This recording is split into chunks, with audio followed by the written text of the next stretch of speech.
when you talked about, and maybe I got it wrong, so therefore, if you could just kindly explain what you meant by that. That certain women don't need to enter certain temples. Or maybe women in certain temples need to need to stay out. So that's one. So we must understand this. There are two reasons. Those people who are propagating certain things, and also there is a certain unfortunate discriminatory process. But essentially, culturally, this nation, before invasions and other things happened, this nation did not have a big discriminatory process between men and women. You look back on the ancient societies here, there was absolutely no discrimination. Most of the country was matriarchal. They obviously, because this is… you must understand, many things today are common between men and women, not because of liberalism, simply because of technology. Technology has leveled the ground in many ways.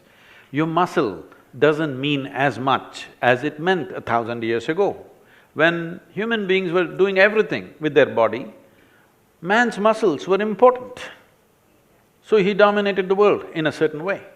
Once technology came, your muscles, if you have a lot of muscles, we'll give you a menial job, we're not going to make you the boss here. So because of that, things changed slowly. But in the spiritual dimension of this country, there never was any discrimination.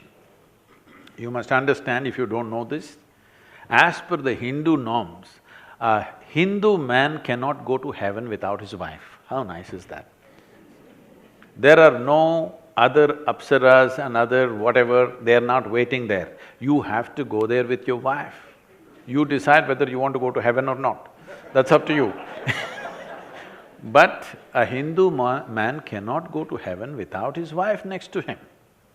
She has to be there. So these are different ways this society addressed this.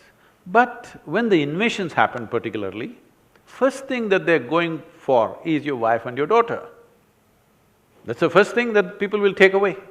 And it's the most disgraceful thing and the most painful thing. So they all hid them in the granaries of the time. And when continuously these raids were ravaging the society, slowly, don't step out of the house became a norm. Because generation after generation, the raids kept on happening. So there are many historical aspects, leave that. About the temple entry, there is no such thing anywhere that a woman should not enter a temple because she is a woman. Do you understand?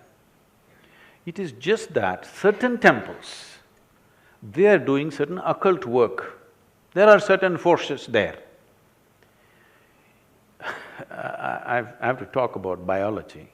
One thing is mountain temples, we said women should not go. Because you must understand, those were days, this is a tiger land. When I say tiger land, today the poor tiger has to be protected as if it's a pussycat. Those days they prowled in thousands. Going into the jungle and coming back alive is a big thing. If you don't know this, even today there is a practice that if tribal people walk in the jungle, though there are not so many tigers anymore, they will take some incense and walk because they don't want the wild animals to smell them. There is Samrani in the South Indian temple. You know what Samrani? What do you call it in North? Samrani only, right? Yeah, either they burn it or they smear it on their body and walk so that the wild animals, the carnivorous animals cannot smell you. It is no more relevant because there are not so many left. But at that time it was really tiger country. So the very nature of woman's biology is such that a carnivorous animal will always smell out a woman much more easily than a man.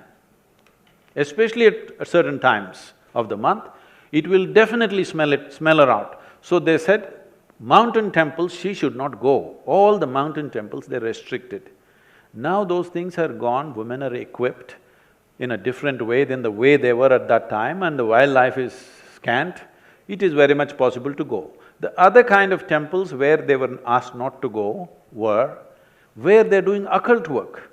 When they're doing occult work, I'm telling you, whether you like it or you don't like it, maybe you are liberal, but you don't know the fundamentals of nature.